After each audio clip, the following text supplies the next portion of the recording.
Olá, um cara responsável, família, que conduz a sua vida pessoal e profissional com muita ética. Natural de Novo Hamburgo, o filho do seu Jorge e da dona Rosana é advogado especialista em direito civil e processual civil.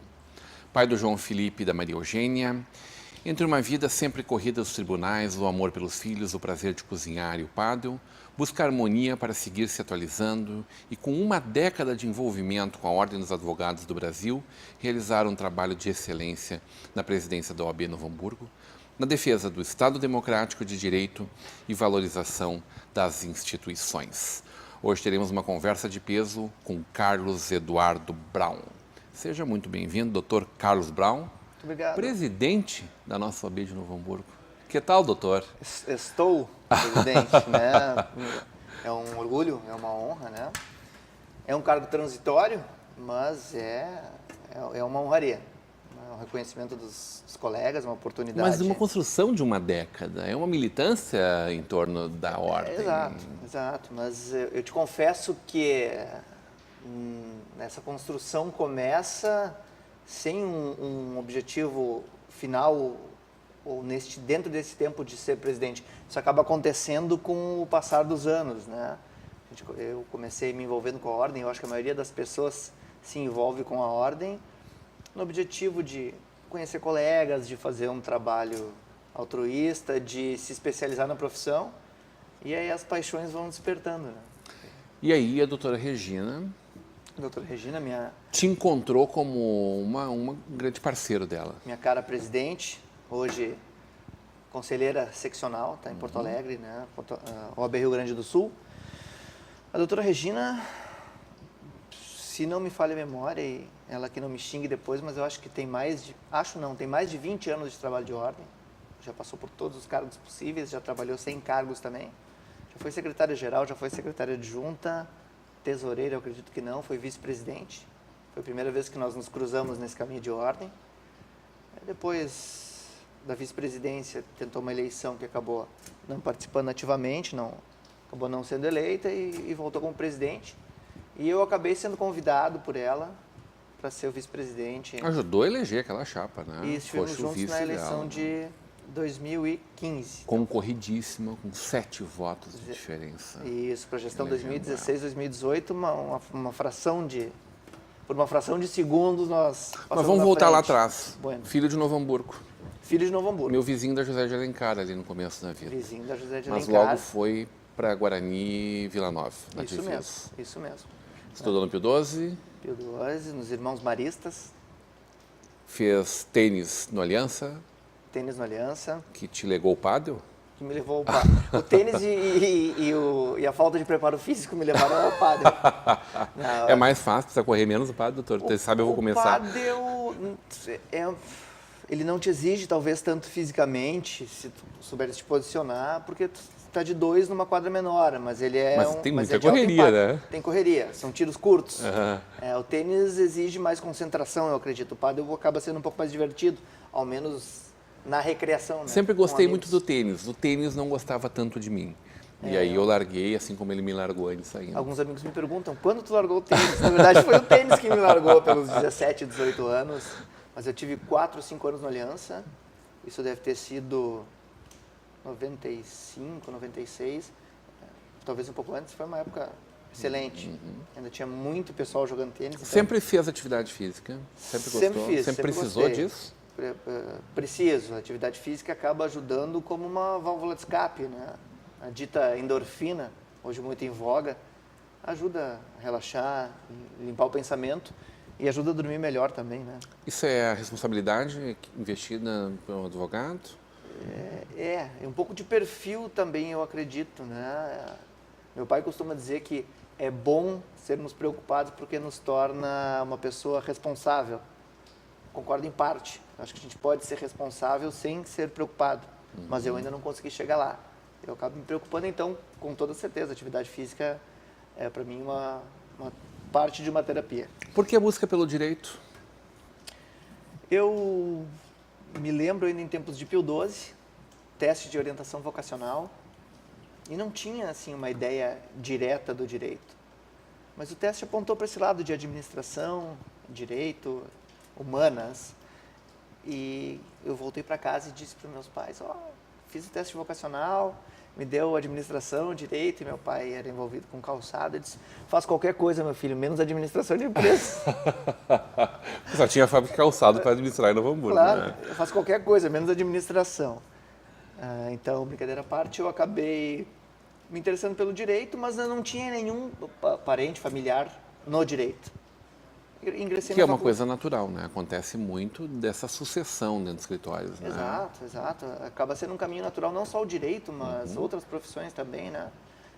De alguma forma pode até vir a auxiliar, porque tem alguém próximo Já tem uma que tem carteira de que tem clientes. experiência, orientação, a própria carteira de clientes. Então, eu acabei ingressando na faculdade. Nada. Carteira de clientes, nada, doutor. Sem legado, então. Sem herança. Sem pai nem mãe, profissionalmente. Mas eu comecei a estudar, depois quando eu fui para os escritórios de advocacia, tive o prazer de trabalhar com o Dr. Paulo Ros, aqui em Novo Hamburgo, me ensinou muito. Foi onde eu construí a minha base jurídica para aprender as coisas, e dali em diante você começa um caminho solo. E ali tu enxergou que realmente era o teu caminho? Sim, ali eu enxerguei que Dentro do realmente era o escritório? meu caminho, dentro do escritório. Dentro do curso de Direito nós aprendemos algumas coisas, mas para quem quer advogar é mais difícil de tornar palpável, né? No dia a dia, a gente consegue aplicar aquela teoria, ela, pelo menos para mim, passou a fazer mais sentido. E como eu disse, eu aprendi muito com ele, e a forma que ele conduzia as coisas era uma forma que me agradava. Ele também sempre foi uma pessoa muito íntegra, muito correta, muito direta até, e eu vi que era uma profissão que comportava e pedia esse tipo de comportamento, e aí o direito e eu nos achamos, ao contrário do tênis, com o direito eu me encontrei.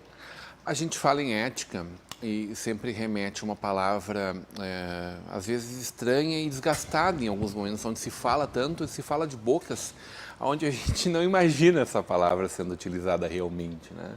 Não na prática, só na teoria. Sim. Mas ela é uma palavra importantíssima, e acho que o direito é baseado em cima desse valor, né? dos valores éticos. Isso vem de casa ou isso veio também do direito e da academia? É um conjunto. Vem de casa, com toda certeza, e profissionalmente também volto a fazer referência ao Dr. Paulo, veio muito dele, sempre foi muito ético, muito correto. E eu acredito que quando a gente tem a chance de desenvolver esses valores e tem a possibilidade de ter pessoas com esses valores perto da gente, naturalmente as correntes que vão se formando, as amizades que vão se integrando, partilham de valores parecidos, né? As pessoas que acabam perdurando mais na nossa vida têm, em alguns pontos, um viés parecido conosco. E a gente vai ficando parecido com elas também. Exato, né? exato. A gente vai se moldando ao meio e, ao mesmo tempo, a gente busca um meio Vai moldando o meio também. Exato, que seja moldado por nós. Então, acaba sendo uma simbiose. E, por um lado, fazer as coisas com ética e corretas, eu acho que traz uma tranquilidade, né? A gente dorme. A escolha do processo civil é a visão de que ele é o cerne de todo o direito, o processo, mais importante talvez do que a norma seja o rito? Em verdade, na faculdade eu acredito que a primeira paixão de todo estudante, ou de quase todo estudante, é o direito penal. Então. O direito penal é o mais empolgante, né? O júri é uma coisa fantástica. Júri né? Há a possibilidade de fazer toda a diferença na vida de uma pessoa. E o dinamismo do direito penal, e os professores de direito penal e de processo penal que contam aquelas histórias fantásticas. E aí a gente vai ouvir do direito civil, vem o professor de obrigações, tá? Vem o professor de títulos de crédito, né? E... Contrato. Exato, os contratos. Aí a gente pensa, não, você é advogado, você é penalista. Né? Vamos fazer o uso capião, e aí esse processo vai demorar 40 anos, te prepara, quer dizer, tu vai morrer durante o processo. Vai ouvir, né? 20 pessoas, 19 vão discordar, tu vai ter que conciliar. Mas como eu tive a experiência, de novo, a experiência profissional, acabou me conduzindo para esse lado. Eu gosto muito de trabalhar com a parte de consultoria e de direito imobiliário, contratos, embora a gente estivesse brincando aqui, é uma parte que me agrada, que eu tive contato desde cedo. Então, acabei me afeiçoando a isso e a esta parte do direito e acabei seguindo por aí, né? Acabou sendo a minha escola. Mas tu trabalha muito processo civil. Tu Bastante. estuda bastante o processo civil. Bastante processo civil, acabo as assessorias, as consultorias, mas o contencioso, a parte litigiosa, acaba acontecendo, então o civil e o processo civil andam... Acaba acontecendo, mas também é uma perspectiva do novo código. O novo código hoje é um código que busca Antes do autocomposição. contencioso, essa possibilidade de composição. Isso, né? se fala muito hoje em mediação, em arbitragem, autocomposição. Rio e São Paulo já E que a quantidade de processos que nós temos em todas as varas do Brasil, evidentemente, há que se pensar nisso muito. E nós, embora nossos tribunais tenham um bom rendimento e tenham um tempo de tramitação processual menor do que os demais, deve estar entre os 2 ou 3 melhores do Brasil, o tempo do direito é diferente do tempo da vida real hoje, né, como nós conversávamos. Então, essa autocomposição, a mediação e a arbitragem, que já é uma realidade nos centros maiores, é algo que vem para ficar e está imbuído no espírito do novo Código de Processo Civil. Por isso, a ideia dos profissionais e a ideia que a gente tem mediante a OAB é a qualificação e a instrução dos colegas, não só nas matérias tradicionais, mas nesse sentido, no sentido de mediação, de composição, de arbitragem, de valorização do direito e, ao mesmo tempo, de agilizar os processos para ter um resultado mais breve para a comunidade. Doutor, fala na diferença entre aquilo que é o plano real e o plano das ideias e a dificuldade de fazer com que o direito entenda a velocidade da nossa vida, isso desde a formação de uma lei, né, da constituição de uma lei, até depois a aplicação dela no tempo que nós precisávamos que o direito nos resguardasse os nossos direitos. Perfeito. Essa é uma defesa da sua presidência à frente da OAB? Vamos conversar sobre isso na volta do intervalo. Hoje numa conversa de peso com o presidente da OAB de Novo Hamburgo, Carlos Brown.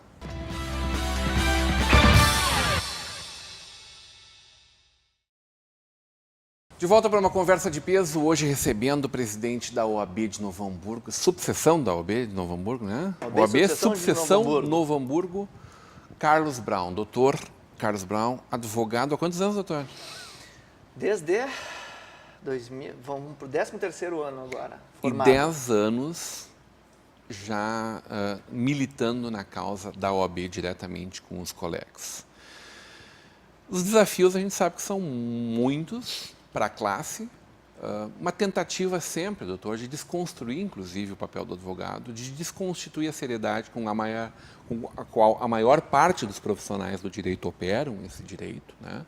Como a gente percebe só em conversar contigo e acompanha no dia a dia do seu trabalho, mas a necessidade que nós temos do protagonismo de uma entidade que seja uma das seguranças jurídicas do nosso país na defesa desses direitos.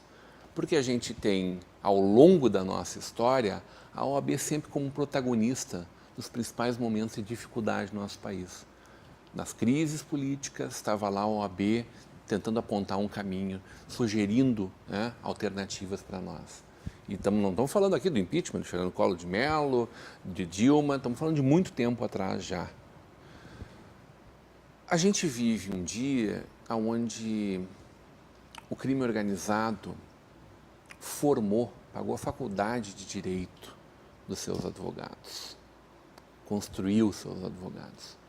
Dias onde profissionais utilizam o direito das mais diferentes formas. Me parece que, além do que nós falávamos antes de ir para o intervalo, da diferença do plano das ideias, da velocidade do mundo das ideias, da velocidade real da vida, a gente trabalha com problemas muito reais no dia a dia. De um advogado recém-formado que não sabe por onde começar, considerando que nós temos em Novo Hamburgo mais de 2.700 profissionais, no Rio Grande do Sul mais de 100 mil profissionais operando direito no universo de 14, 15 milhões de habitantes. É um número per capita muito expressivo Muito. para a quantidade de demandas que efetivamente se tem. Quais são os caminhos dessa profissão, doutor? Quais são os desafios que tu enxerga como investido desse mandato e nos próximos 3 anos à frente da subseção Novo Hamburgo, da nossa OAB? Alguns pontos que são interessantes, que tu bem colocaste, Rodrigo. O número de profissionais é expressivo. As faculdades são, como a gente sabe, aprovadas pelo MEC federal, né? A atribuição é federal. O MEC recebe recomendações da OAB Federal sobre a abertura ou não das faculdades. A grande maioria das recomendações é negativa, seja pelo número de profissionais, seja pelo tipo de funcionamento da faculdade, qualidade de ensino, etc. e tal. Ainda assim, as faculdades são abertas, talvez muito por motivos políticos, desde que a OAB assumiu um papel de protagonismo no cenário político. Político, me permita, vírgula, econômico também, né? E aí a gente exato. imagina o que aconteça nos bastidores de tudo. Os reflexos vêm nos mais diversos setores, a economia é um dos primeiros indicadores, né? Então, a gente tem realmente esse número muito expressivo. Como a gente conversou antes, a ideia do novo Código de Processo Civil e a ideia que se vê de advogados atuando no globo é de que mais importante do que o formalismo são as soluções dos problemas dentro da legalidade e dentro do que o direito espera atingir. Perante a OAB de Novo Hamburgo, o que a gente busca fazer? A OAB Subseção de Novo Hamburgo, como a gente comentou, 2.700 advogados. Novo Hamburgo, Campo Bom, Estância Velha, Dois Irmãos, Ivoti, Presidente Lucena e Morro Reuter. O que a gente espera atingir é a qualificação dos colegas. O que nós temos feito hoje? Nós temos uma gestão bastante jovem, né? A doutora Regina preparou uma gestão mais jovem, uma associação com ideias novas, sabendo que os tempos pediriam isso. Todavia, com todo o respaldo dos presidentes, até então tiveram presidentes, o doutor José Adelmo de Oliveira, que tem Campo Bom, nos apoia muito, a doutora Regina, excelente também. Todos os presidentes que a gente precisa conversar têm sido muito solícitos. Comissões especiais, chamadas comissões especiais. Nós estamos organizando hoje, estamos no número de 22 comissões das mais diversas áreas do direito. Direito previdenciário, direito comercial, direito de trânsito, direito do idoso, arbitragem e mediação, compliance, direito econômico e por aí vai. O que nós temos feito? A diretoria da OAB são só 5 advogados, presidente, vice-presidente, 2 secretários e tesoureiro. A gente não consegue atender toda a demanda, todos os 2.700 advogados e seus pleitos. E nós também não atuamos em todas essas áreas.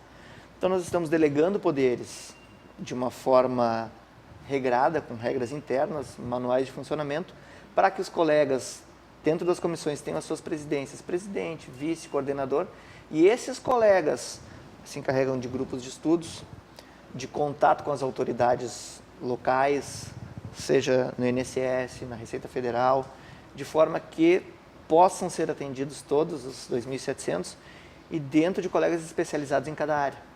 A gente busca não represar o conhecimento ou o andamento das coisas e, ao mesmo tempo, quando a gente habilita os colegas que militam dentro das áreas específicas, a gente também tem contato com professores, com faculdades, começa a montar cursos e a gente consegue trazer o jovem para perto desde a formação, desde que recebe a sua carteira, já de estagiário, para poder começar a acompanhar, saber se atualizar. Aquele já pode ser um momento da escolha do desafio mais direto do profissional, de qual vai ser a sua área de militância?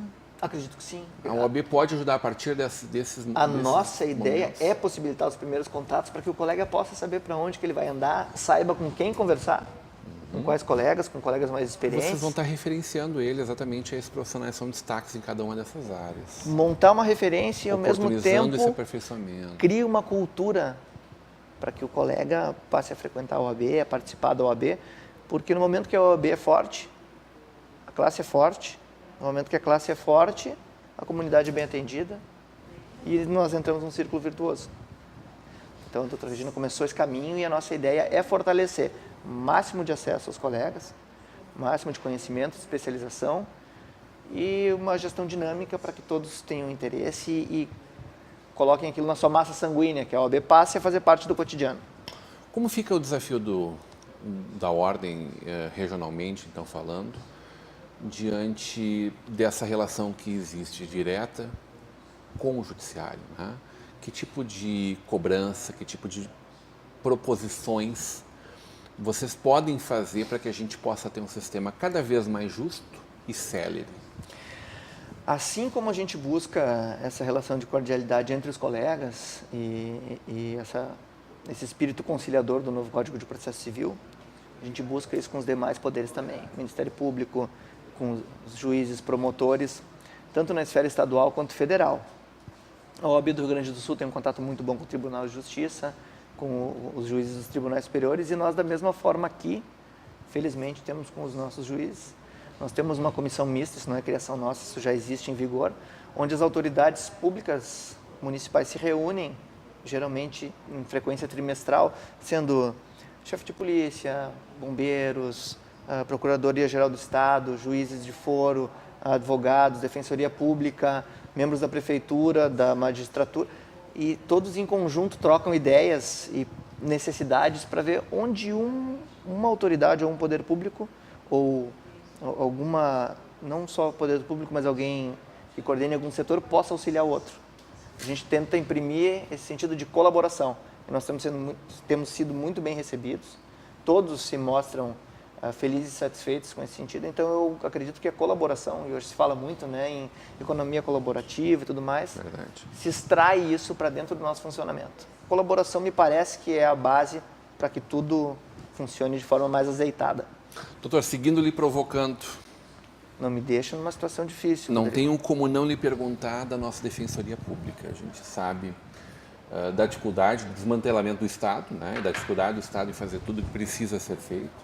Mas a gente vê aí, por exemplo, nessa prestação de serviços do Estado para a nossa comunidade, as nossas comunidades, um vazio ainda maior. A OAB defende que se estruture melhor isso, ou de alguma forma ela também protege esses novos profissionais que estão chegando no mercado e que precisam trabalhar? Os defensores públicos são também advogados, né? Isso. Temos advocacia na esfera pública, como tantos defensores, como também temos advogados que trabalham para o Estado, para o município, etc. e tal. Eles enfrentam uma dificuldade tanto no pessoal quanto na estrutura física, e a defensoria tem regramentos que são instituídos para limitar ou para discriminar quem efetivamente precisa do atendimento da defensoria pública.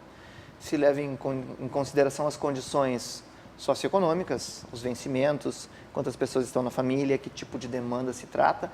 E aí sim, existe um regramento para que não haja um prejuízo para os profissionais que trabalham não na esfera pública, mas na privada, e ao mesmo tempo para que não haja um prejuízo para a comunidade, para aquela pessoa que realmente precisa do serviço da defensoria pública não deixe de ser atendida.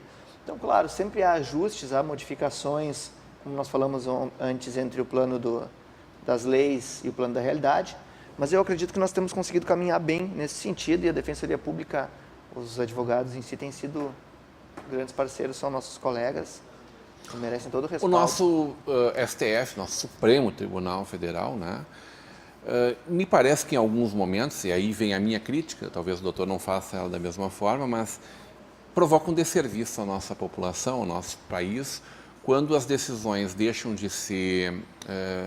e aí a gente questiona, né, como pode o colegiado decidir por uma solução e no momento seguinte o ministro individualmente ir lá e decidir de novo pela perspectiva individual dele. Vamos ter agora de novo a questão, a partir de abril, da rediscussão da prisão em segunda instância. Né? Exato. Uma decisão que parecia caminhada, ou encaminhada, ou resolvida até dentro daquela perspectiva.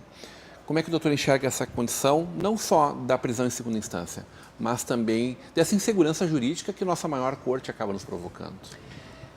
Existem diversas questões, né, alguns entendimentos, inclusive, a gente acaba formando em cunho pessoal, mas a questão da prisão, por exemplo, existe o entendimento pessoal de cada um, existe a sensação que nós temos de justiça ou não, existem previsões constitucionais e existem as interpretações que partem de cada magistrado, né? Realmente, eu acredito que o desencontro entre as decisões traga insegurança jurídica, que é um prejuízo político, econômico e social, sem nenhuma dúvida, né? Nós temos também uma questão nos tribunais superiores, que é a indicação para ocupar os cargos de cunho político. Então fica difícil a gente administrar e dizer até que ponto que se consegue ser 100% imparcial nas decisões, até que ponto que essa convicção é unicamente pessoal, ou se há uma influência ou não. Não posso dizer que há ou não há uma influência. Sem querer ser maldoso, fica sempre um ponto de interrogação. Existe autonomia do magistrado, existem teses, o direito é baseado em teses, né? E as teses, existe tese para um lado e para o outro. Claro que o ideal é que se pacifique o entendimento, você tem uma súmula vinculante, você tem uma decisão estrita sobre o tema, não que não possa ser questionada a favor da súmula, doutor? A princípio, sim. Tem que ser muito bem estudado, tem Elas que ser transformam visto o direito o conteúdo. numa ferramenta menor. Nós precisamos de agilidade e, ao mesmo tempo, nós não podemos perder a minúcia do caso a caso. Existem situações que são de massa, existem situações que podem ser julgadas em grande volume, e existem situações, principalmente quando envolve o ser humano, que devem ser Adorei pontuadas. conversar contigo. E que utilize a nossa Vale TV, toda a OAB, como nossa casa também. É a casa também dos profissionais do direito, doutor. Da mesma forma, estamos à disposição. Nosso ideal, ao fim e ao cabo, é, além de prestigiar e poder potencializar o trabalho dos colegas, prestar um serviço à comunidade. A comunidade, estando bem atendida, novamente é um círculo virtuoso. E todos nós vivemos, fica muito feliz cada vez que a gente vai lá naquele lindo prédio e vê ele repleto de profissionais trabalhando o direito, se aperfeiçoando, discutindo caminhos conjuntamente. Parabéns pelo trabalho que tu realizaste já como vice-presidente da então presidente Regina Bel. Um grande beijo para Regina Bel também. E parabéns agora desde o dia 1º de janeiro, né, novo presidente da Ordem dos Advogados do Brasil, dessa nossa região de Novo Hamburgo e essa região toda até Lamont-Reuter. Muito obrigado. Fico à disposição e agradeço a oportunidade. O Conversa de Peso com o presidente da Ordem dos Advogados do Brasil, subseção Novo Hamburgo, Carlos Brown. Nós ficamos por aqui. Continue agora com a programação da nossa Vale TV e da nossa rede comunidade de televisão.